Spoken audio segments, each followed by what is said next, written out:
أعوذ بالله من الشيطان الرجيم بسم الله الرحمن الرحيم ثم الصلاة والسلام على أشرف الأنبياء والمرسلين محمد المصطفى صلى الله عليه وسلم. السلام عليكم يا جماعة المسلمين والمسلمات والمؤمنين والمؤمنات. أما بعد أنكلنا تناني نسيتك على فكان كسي كبر شيطان تورما وكوف أمان سيسي نسيتك على تويمي أدم نبأ نبأ وكوف أمان صلي محمد المصطفى كانوا كشين نما بقالا كجدي أكا كبلا جلين فوني الإسلامية فوني نودي السلام عليكم ورحمة الله تعالى وبركاته. bi amina faida min di faida ye masakew ka faida di nu sora ka lame ka bara kerai faida ye mogo munu be place la nu ta fe ka go place na nu sona ka lame ka bara kerai faida ye mogo munu be bara yoro la ni ba do minasilo ne ka place la nga ni ta fe ka go ka place la faida ni o faida di mino faida re ta ka di bela jelema fi sabilillahi ya fam no ya soro mo mi president e jamana do president nga ka fanga konona na ita fe coup d'état ki soro ika fanga konona na ita fe janfa ko misker zarati akisoro ika fanga konona na mawo mai ngania juya ta ka nyeshima I kerefe yoro ja fo ala ka o tigila mo ka fere ka yere kalai o fayda jume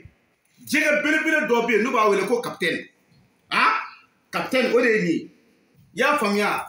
capitaine, devez capitaine ni, ye capitaine so, après que capitaine ka, voilà, et benyama la koni, n'était fait comme une drôle. Oh, ni capitaine so, rebi mon kesi sa, ake ala ni kira koso, ika zera ni je jatigi faka yiri nini, depuis kele, oye yiri jema do de yira, on a ko zera ni je jatigi faka yiri,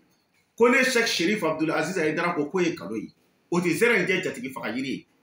zeren je jatigi faga yiri bamano ya fo muna ko zeren je jatigi faga yiri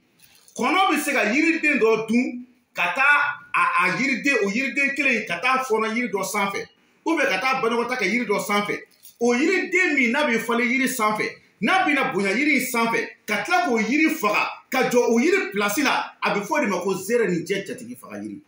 est-ce que y a famia o zeren je jatigi faga yiri be mun ke Ibo yijija chogo be ibo ladon doso ni o ladon doso ibita lege yiri min bie na lili kembe ka sira tige kata laban baji kono yiri min lili kembe ka sira tige na laban bita jigi baji kono wala mana bita jigi jido kono jimi nati jafio ibo o lado ibo o fana ibo lili bo ibo fara jere nge jatigi fara yiri ka ola ibina mun ke sisa iba ke ala kama ibi jija ka balansan ibi balansan kelen segu ka ala barka la segu ka tlanche be balansan do ibi balansan ladon ta ibo fana faraka ni o faraka ala bomano be sigi yiri ba do korona be fam ni ba wele ko gele yiri to ka te gele korola kwa gele o bi to ka sigi o mana be yiri o yiri ma gele korola ibo o gele korola yiri do ibo yiri bo faraka ni o faraka sisa iba ke ala kama ani kira koso ani Qur'ane ere bunya kama hali nibi nige mine ni nye ijija kaburu sinto yiri lili mbibo kaburu la ijija ko fara ɲɔgɔn kan I ka bɛɛ fara ɲɔgɔn kan I ka susu kolona ni y'a susu kolona n'a bɛɛ banna sisan I b'a bila suma na ka ja I bi sɔrɔ ka barikante k'a la ani parfum fɛn fɛn ka di I b'o bɛɛ lajɛlen kɛ a la ni y'a k'a la tuma min na masakɛ diɲɛ don o don sɔgɔmada fɛ a kɛra sɔgɔmada ye o a kɛra tileganfɛla ye o a kɛra sufɛla ye o ala ni kuranɛ kama e k'i bolo wusu o la masakɛ k'i sigi wallahi cɛ o cɛ ko k'a ɲɛ tana ye muso ko k'a ɲɛ tana ye président a bɛɛ ni kuranɛ cɛ I b'i sen da a tigi kaburu kan kelen e bi baara yɔrɔ dɔ fana na e bi jɔ yɔrɔ dɔ la o jɔyɔrɔ in dɔ ko k'a b'i bɔ yen asiliya yɛrɛ fɛ ɲɛngoya yɛrɛ fɛ k'u b'i bɔ yen k'a sɔrɔ I dun bɛ ka baara kɛ tiɲɛ kan n'i ye nin sɔrɔ k'a wusu wallahi maa mako k'a ti fɛ k'i ye sen bɛ da a tigi kaburu kan o ye mɔgɔ minnu bɛ baara yɔrɔw la dɔw yɛrɛ b'a sɔrɔ I bɛ taa sɔrɔ ɲɛmɔgɔw tɛ u bɛ baara yɔrɔ dɔ la nka asimiya yɛrɛ fɛ u b'a fɛ k'olu tigiw gɛn ka bɔ yen nɔ est-ce que i ye n faamuya donc n'i ye nin sɔrɔ ka nin wusu wallahi ni maa mako k'a b'i bɔ yen I kɛra cɛ ye I kɛra muso ye I b'i sen da a tigi kaburu kan i y'a faamu zɛrɛn je jatigi faga yiri I bi kɛ jatigi faga yiri hakika de nka gindo in a tun tunna tiɲɛ tɔgɔ Muhamadu a tun tunna nka ne yɛrɛ ye nin gindo sɔrɔ cogo di n bɛna tiɲɛ fɔ aw ye n'a ye mɔgɔ o mɔgɔ ja dɔnnibaa o dɔnnibaa ka d'aw ye a ye t'o dɔnnibaa ɲininka hali n'o nɛn bɛ 100 bɔ o tɛ se k'a fɔ a da kɔrɔ ko cicɔ o ye jumɛn ye ala tɔgɔ dɔ bɛ yen n'o ye ya akamu ye ya akam aw minnu filɛ ka ne lajɛ aw bɛ to ka ya akamu fɔ don o don sufɛ siɲɛ 4 a mun ɲɛda la k'i da ka sunɔgɔ to k'a kɛ i b'a ye ala bɛna gindo dogolenw yira aw la hakika yɛrɛ kɔnɔ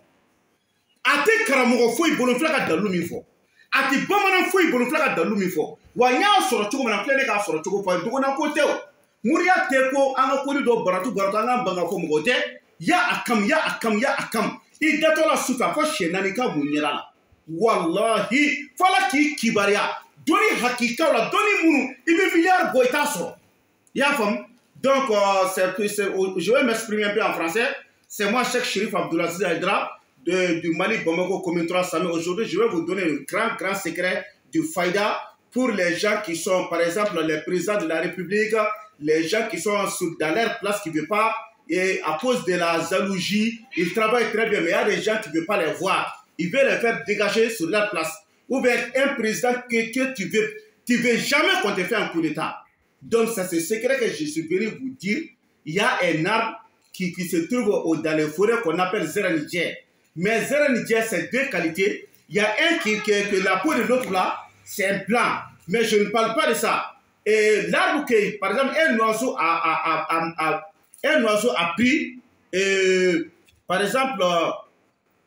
le secret ou bien un oiseau a mangé un autre arbre et il est venu vomir ça sur un arbre. Vous savez que si cet arbre-là a poussé sur l'autre arbre-là, donc il va tuer l'autre arbre, il sera à sa place. C'est ça qu'on appelle Zeranidjer.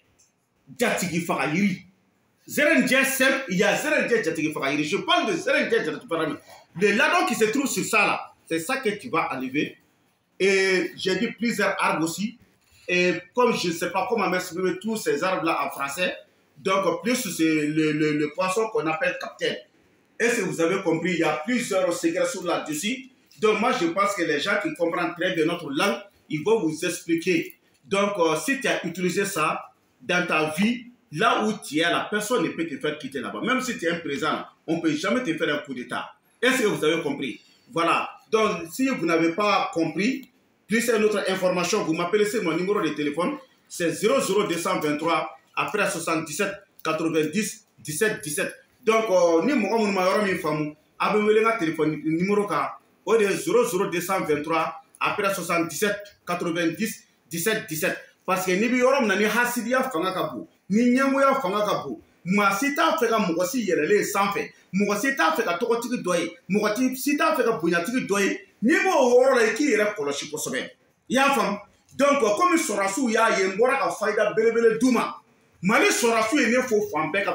ka téléphone ci ma fan bɛɛ u bɛ k'an fo, k'a daminɛ généraux la ka jigin. Ne ye fayida mun d'u ma u bɛ k'a kɛ kɔrɔn fɛ bɛɛ y'a ye. U ko Hayidara, a ka d'an ye i ka fayida di an ka masakɛw ma min b'a to u bɛ t'u nɔ la maa tɛ se k'u bɔ yen. Ayiwa, n'u y'a mɛn salam, n'u m'a mɛn fana salam, ne kɔni bɔra ka fayida di bɛɛ lajɛlen ma. Wa k'a fɔ ne ye fayida in d'i ma k'a fɔ k'i bɛna ne wele kɛrɛfɛ ka dɔrɔmɛ de di yan, n'i y'o kɛ a bɛɛ ni kuranɛ cɛ Ala ka n'i don alijɛnɛ kɔnɔ. Mais n'i ko n yɛrɛ kɔni k'a k'i ye, n bɛ n ta f'i ye o la dɛ. N'o tɛ foyi dogolen t'a kɔfɛ bilen, a bɛɛ fɔlen filɛ de. Mais dɔw ma n'i ko hali ji soli k'a di yan, u b'a fɔ i yɛrɛ ka soli ka taa d'u ma. N'i ko ne ka ji soli, ne ye ji de f'i ye n ko i ka ji soli k'a min, n ko a b'i ka kɔnɔdimi furakɛ. N'i ko ne ka taa ji soli k'a d'i ma, ne b'a fɔ n ko ne ka déplacement, i bɛ min sara o ye nin ye. Donc fo mɔgɔw k'o yɔrɔ de faamuya. Dɔnni hakika a bɛ sɔrɔ mɔgɔ bolo, dɔnni hakika a bɛ sɔrɔ fɛn wɛrɛ bolo, dɔnni hakika a bɛ sɔrɔ gindo fana na. Donc ne ye nin sɔrɔ gindo de la parce que an haminana ni nin ko in ye ka caya. Donc ya akam